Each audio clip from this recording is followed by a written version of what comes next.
What's up guys, Piece TCG here, and I'm very excited to bring you this video because I've been trying to make it for a little while, and I made a video about deck building, but it was just about how to build a control deck really.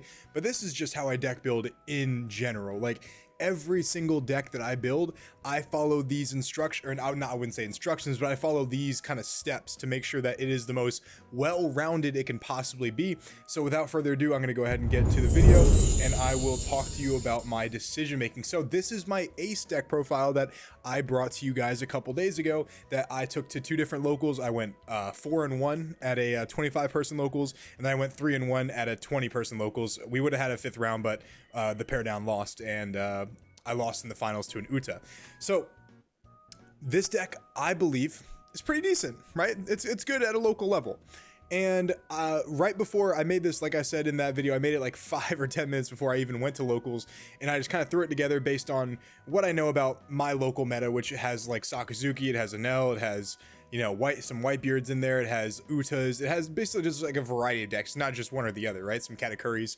And so I have like a relatively like sweaty locals, I would say. And so I had to build this deck to beat a variety of decks because I couldn't rely on just playing Sakazuki like I would if I played in a regional, or, you know, just Sakazuki and like Enel. So I had to build it a different way. So let me start from step one, right? So the first thing that I do, and I have like a little notepad right here too, so if I'm looking to the side, I'm just looking at my steps in order. So the first thing that I do is I look for what leaders are relevant in this format or at your local level, right? Like I said, at my local level, it's pretty sweaty, so it kind of represents like the meta overall. So what leaders are relevant in this format? The next step is, based on that leader's weaknesses, does the leader that based on that leader's weaknesses, does the leader, is there a leader that can expose the meta, right? You know, based on the leaders we have access to right now, is there something that can, you know, a certain strategy that can basically beat the meta, right? Or at least most cards in the meta, most leaders in the meta, right? And, you know, if there's a certain strategy, what leader best fits that strategy, or what color pool best fits that strategy to be able to do that, right? And then the next step is, you know, based on the weaknesses of the meta, do I need to play certain cards in my deck, right? So for example, because Sakazuki loses to rush, lose to pressure, do I need to put a lot of rush cards in there, right?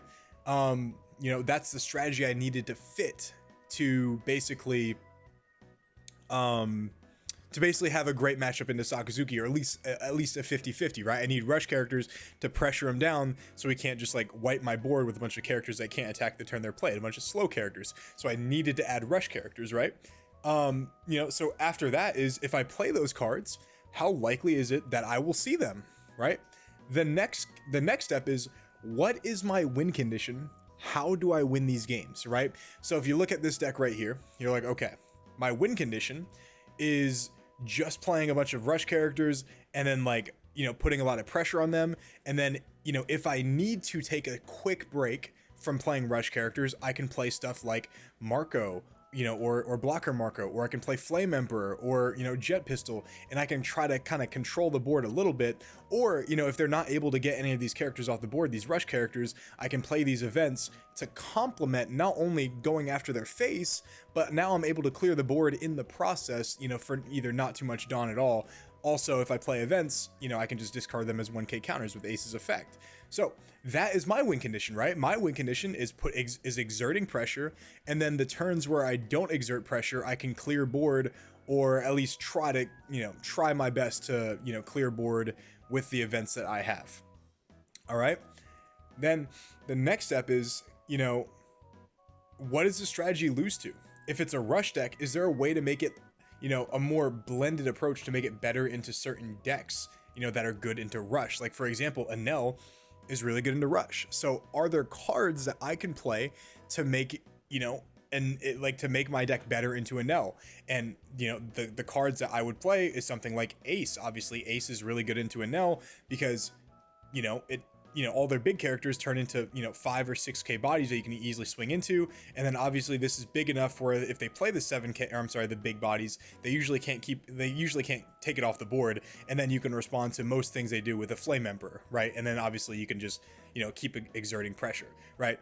Marco is another thing where if they kill it, I can just pitch a dead event, like something like Sea Quake or even something like Guard Point, and then, you know, play you know, and then play it again. That way they can't keep it off the board, and then I can keep it on the board to keep exerting pressure. Obviously, Enel loses to, you know, a wide board, so if I can keep this marker on the board and this ace, and then play like this 10 cost Luffy, for example, this is another win condition into Enel, because they can't get it off the board, and then if they block anything, I can pop a Katakuri, or an Enel, or a 7 cost Big Mom. So that is my more blended approach, is I'm not going to play something like, you know, like for example, Sanji right here, even though this is a great rush character into Sakazuki, because I already have a ton of rush characters into Sakazuki. I have this Luffy, Zoro, this Sanji puts in a lot of work. Obviously, Ace puts in a lot of work. You know, these Flame Emperor and Jet Pistol off out of life, the trigger, you know, can pop a Borsalino or a Sakazuki, or I'm sorry, a Kuzan, and you know that helps, right? So I already have a ton of cards that go. I'm sorry, you know, even Josu's a rush character, you know, if you need him to.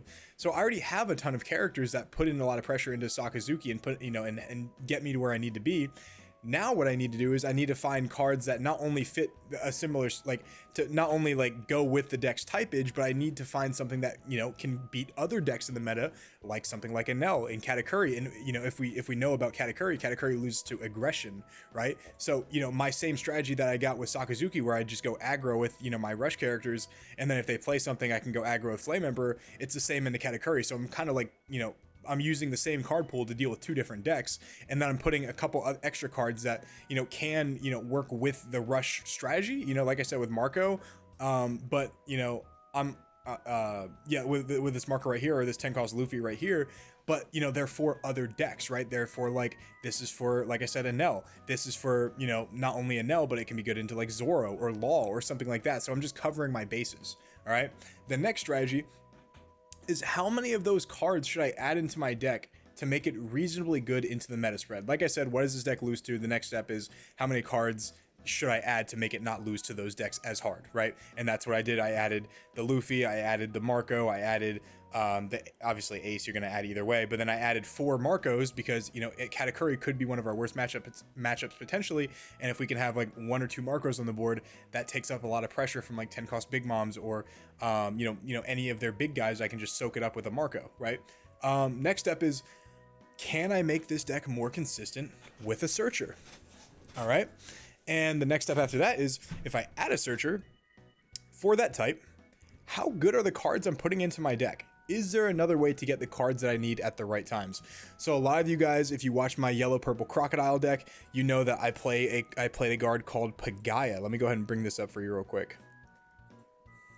If I can do it real quick. Oh my god. There we go. Pagaya, which is when a trigger activates, draw 2 cards and trash 2 cards from your hand, right? So the reason I play Pagaya is because when I played yellow purple crocodile, I saw, and I'm gonna show you guys right here, Baroque or Baroque. Okay, I didn't know how to spell Baroque. So Baroque works obviously before EBO1 had a bunch of god awful cards, right? It had like Mr. 4, it had like Mr. 5, it has like none of these cards that I'm getting off my searchers, like, oh, I'm sorry, off of Miss Golden Week, not Miss Golden Week, Miss Valentine, are good, right? There's only 2 cards that are good. It's Miss All Sunday and then Crocodile. But realistically, you want to see Miss All Sunday kind of in life, you know, so you're not getting any good cards from that Miss Valentine search. So I was like, and also if you search for Miss Valentine, you might bottom deck your Yamatos that obviously you want to see. So I was like, is there a way to make this deck more consistent, you know, without bottom decking the cards I want to see? Matter of fact, there is. It's this Pagaya right here, right? You know, draw 2, trash 2 when you trigger. You know, if you don't see the Pagaya, I also added a Shirahoshi, draw 3, trash 2. So, but by drawing cards and cycling with your hand, it makes it a lot more consistent for you to be able to find the cards you need without bottom decking them, right? You can do the same thing with something like Sabo. If this freaking sim will load, Sabo right here. It draws 2. Let me move my camera for you. I'm sorry, my camera for you guys real quick. But yeah, Sabo, draw 2, trash 2. It's a cycle. And then the same thing with Inupe. new pay right here. If your leader is Thriller Pirates, draw 2 or trash 2. Or I'm sorry, draw 2 and trash 2. So you're just being able to cycle your hand without bottom decking any of your stuff. Now, what a lot of people did is instead of playing a Nupe, they played, what is it called? They played Brand New. And this Brand New is good and all, and it's technically a +1, but there's so many times with Gecko Moria or Perona that you just whiff. You straight up whiff with the card. So instead of playing the Brand New and possibly whiffing, why don't you just play a card that just allows you to sculpt your hand and cycle in Anupe and Sabo, and that way you're able to find the cards you need by drawing them. And now you're able to even draw into more cards, right? Because you're able to like just get rid of dead cards in certain matchups, and you're able to not only do that, but you're also establishing bodies on the board as well. So that's a strategy, right? Is do I need to search for it, or can I find a way to realistically draw into those cards? So that was that step right there. Is okay, yeah. And the next step is how many cards am I able to search off the searcher if I add one in my deck? Is it enough so I do not reasonably whiff? Now, for example, if you guys can see, I play less Whitebeard Pirates than I do Straw Hat Pirates in this version of Ace, right? And because of that, I think I play a total of 27 Straw Hats, which means obviously that I play 23 Whitebeard Pirate cards. So if that's the case, shouldn't I play more Straw Hat shouldn't I play more Namis than I play Izos? Because I have 4 extra cards that could be searched with Nami, so more than half of my deck is searchable through Nami. And if less than half my deck is not searchable with Izo, why am I playing 4 copies of it when I can just play 2 because it's not the main engine of my deck? Now, if my main engine of my deck was the Whitebeard Pirates, of course I would play more Izos than I would play Namis. It just depends on how many what cards you're searching for. If certain cards are more important, like I think Ace is the most important card in the deck, but there's so many more good Straw Hat cards that I decided that because there's better Straw Hat cards in total than there are Whitebeard cards, why don't I just search for the better half of my deck and allow me to either reasonably draw into Ace or search Ace with Izo, which I'm still running a couple copies of to be able to find it. So that is step number whatever that was, right? Second step is how many 2Ks am I playing? Right? So if we look at it, I'm playing 12 2Ks. I'm playing Jozu, I'm playing Brook, and I'm playing... Where's that? Oh, Sanji right here. So I'm playing 12 2Ks. How many cards can I actually have, right? I'm sorry, how many 2Ks should I reasonably have? If you're playing something like Yellow, like Katakuri always plays like 12 2Ks, right? Because you usually have the room for it. If you're playing something like Sakazuki usually plays anywhere from 8 to 10. Right? So if you're playing 15 2Ks in a Sakazuki deck, that's usually not good, right? You're obviously missing something, right? So you got to figure that out. Certain decks play a certain amount of 2Ks based on their strategy. And if your deck is, not known for playing a lot of 2Ks, you have to think, okay, why doesn't it play a lot of 2Ks? Do I need more space to put other cards into the deck? If that's the case, why do I have so many 2Ks and they don't? What cards am I not putting in there that they are putting in there? Now, you could have found like a new path, right? You could have like blazed your path forward and made a deck that's entirely yours, and obviously that's unique. And because I'm not gonna lie to you guys, all my decks that I build are always different from everyone else's decks because I play the game differently. So you could have completely found a new way to play that maybe other people don't know about, but there's also a possibility that your deck is terrible and you're not playing cards that you forgot about. So make sure you take that into account as well. If you're playing 25 2Ks, your deck's too defensive, right? So like obviously you need to make some type of changes. So the next step is how many dead cards am I playing? If we look at this deck right here, there's not a lot of dead cards I'm playing. I'm playing 2, 6, 8. What's 8 plus 3? 11. I'm playing 11 dead cards, which isn't really a lot, right? Especially, yeah, I mean, when you have 12 2Ks and a bunch of 1Ks and potentially a bunch of 4Ks and 3K counters, 11 dead cards is not a lot. So I'm not really playing a lot of dead cards. So this is good, right? So I don't need to add like a 0 cost event because I don't have a lot of dead cards. But if you're playing something like Kaido that has like 19 to 28 dead cards, of course you would want to put in the zero cost event, right? You would want to put in like Bad Manners Kick Course if you're playing red, or Jet Gatling if you're playing purple, or whatever this card is. You're the one who should disappear. The 0 cost 3k counter because it turns your dead cards into live cards, right? It's just simple stuff like that. If you're playing a ton of dead cards, you have to be able to put these cards, like you have to put these cards in here because you're just going to brick and you're going to die to 5k counters. Or I'm sorry, to 5k attacks. So that's that. The next one is, what is my curve? So once you basically already build the deck, right? What is my curve looking like? What is the ideal game plan for this deck list, right? So if you build a deck and nothing happens until like your 8 Dawn turn, you have to start putting in a bunch of cards in the early game that can get you to 8 Dawn. So you just like have some semblance of somewhat board control so you can play your big guys safely.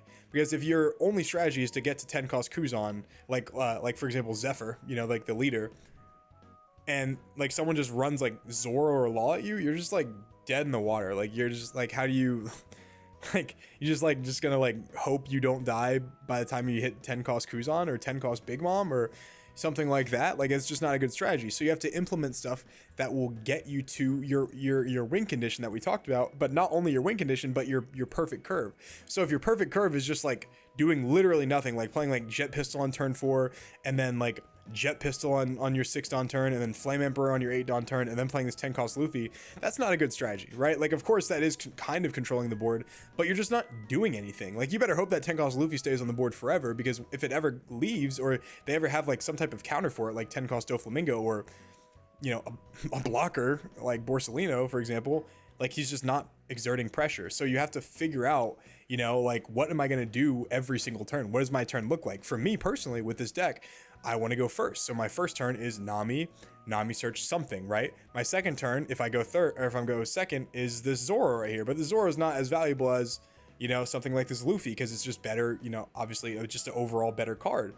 And then it's Ace. And then it's, you know, either like, you know, invest a bunch of Dawn on characters or play events or whatever it is, you know, like, you know, that's my strategy. And then obviously on my 10 Dawn turn, I can play this Luffy if I want to. You can also just replace this Luffy with like 9 cost Shanks, for example. I'll actually talk a little bit more about, you know, adding cards in a second when I get to that area. But yeah, so like what is my curve looking like? Is that good enough, right? For me, I think this curve is pretty damn good. You know, if I go first, I have, you know, I have a bunch of searchers that can get me to the cards I need, and then I have a bunch of like early to mid game options that put in a lot of pressure that I can realistically carry, you know, take over the game with those cards, especially if they can't get it off the board because I play so many counters, right? You know, what made Whitebeard so tough is like the second you didn't get this Luffy or their Marco off the board, now they're just playing another one, and you have to get rid of, you know, 6 to 8k bodies, and it's hard to get rid of them. Like you have to invest a lot of Dawn to get rid of them.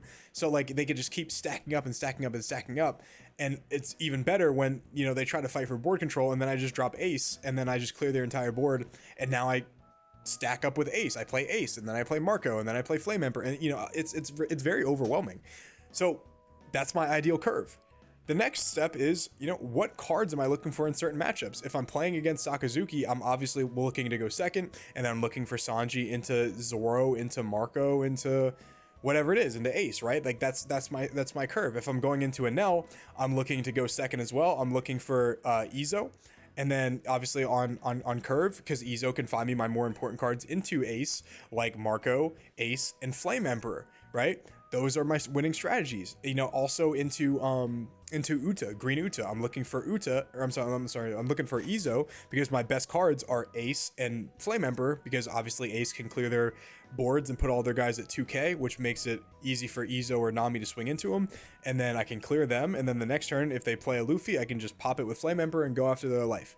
That's the strategy. So those are the cards I'm looking for, right? You have to make sure that your deck contains cards that are good into, like I said, most meta relevant decks, because if you don't have them, then you're going to lose to those decks. So you have to make sure you're at least playing some semblance of resistance against the decks that you could potentially see at a tournament. And then the final step is, let's test it out, right? Take note of the cards you are seeing in your hand and seeing how many times they are dead, right? So I said that kind of weird, but if you're playing like 5 to 10 games and you keep seeing that like this Seaquake is just dead, like all the time, or if you keep seeing that like this Marco is just dead, you're like, okay, well, why is it dead? Am I just not playing into the matchups that he's bad against, or I'm sorry, that he's good into? Is he just like not coming up even in the matchups he's supposed to come up for? If that's the case, what would be more helpful in this situation? And you think back, okay, I lost last game because I didn't have any characters that could attack. I lost this game because I had, just too many events. I lost, the game after that because I didn't have enough rush characters. So you start to realize, okay, maybe I'm having too much defense, which is what I realized with this ace deck. After, 9 games with this deck at a tournament level, I realized that guard point that I just took off the deck list right there was not coming in handy like I wanted it to, because I was just playing way too defensive. So to make this deck even more offensive, I can do something like this. I can do 1 extra Zoro and I can play 1 extra Shanks, and then I can save it as ace, right? So obviously now I have another card on a going first curve, which is Shanks, that is pretty powerful into something like yellow. It's pretty powerful into Sakazuki because it bypasses Rebecca. It's just a big body on the board and it has rush, right? So it has a lot of different cards that it can add. And I'm no longer playing as defensive because I have 12 2Ks and I have 4 rad beams, which obviously that's 16 cards that can realistically save me if they attack into me. And obviously all my events are 1K counters. So I have theoretically enough counter to play these extra dead cards right here. Now I did just add 2 more dead cards in theory, but that's fine, right? Like I have so many counters. And that's basically the final step, is just figuring out like how many times a card that you have in your deck that you thought in theory was going to be good, how many times it just like sucked, right? Like how many times have you played it and you're like, damn, this is just not helping like I thought it would, right? And if it's just not helping, figure out what would help in that situation and then just put it in and try it out. If that's working better, okay, should I put more of them in there? Is that 1 Shanks enough? If that 1 Shanks isn't coming in handy, should I put a 3rd Luffy in there because I'm playing against more Anels than I thought I would at locals? Like these are the questions you have to ask yourself. And that's it, right? Every time I make a deck, these are all the things that come into my mind when I'm building it, right? And when I have built decks, I have seen a lot of success with them, not only because they fit my, oh, I'm sorry, that's the last step. Does this deck fit your playstyle, right? All of the decks that I play, I build them to fit my playstyle, right? How I play the game, I like to basically like control the game, right? Like either with resources or board control or something like that. And all the decks I play for the most part fit that strategy. If you're a guy that just likes to play rush decks and you're playing like Sakazuki, like you're just not gonna do that well with them because you just don't have experience with that type of deck, right? Or like you net deck somebody that plays a more defensive style of Sakazuki or a defensive style of Ace, and you play a more aggro style of Ace. So you're just like, damn, why am I losing with this? It's because the deck's not molded to fit who you are, right? I like I said earlier in this video, I make decks different because I play different, like I'm not saying I'm the most unique player in the world, but I build decks different than other people do because I play different. And everyone is like that. Everyone has their own style of play. Now, of course, it's more of like a category, right? Like you can just like one person is, not one person is a control style player, not one person is an aggro style player. It's more of like a classification, but certain ratios might work better for you somehow. I don't know. It's like it's just like card games, right? Like that's just how it goes, right? So take that into account and then play the deck, see if you like it, and then make another deck and then follow the same process over and over again. And that's it. Yeah. If you guys want to join my Patreon, check it out. Links gonna be in the description below. I would appreciate the support, obviously. One Piece is now my full-time job, so the more you guys support me, obviously the more content that I will be able to produce, because I'm not worried about how to feed me and my dog. Also, liking the video helps a lot. Commenting helps increase the engagement, which helps show the video on the algorithm, of course. Yeah, man. I'll see you guys on my next video. Peace.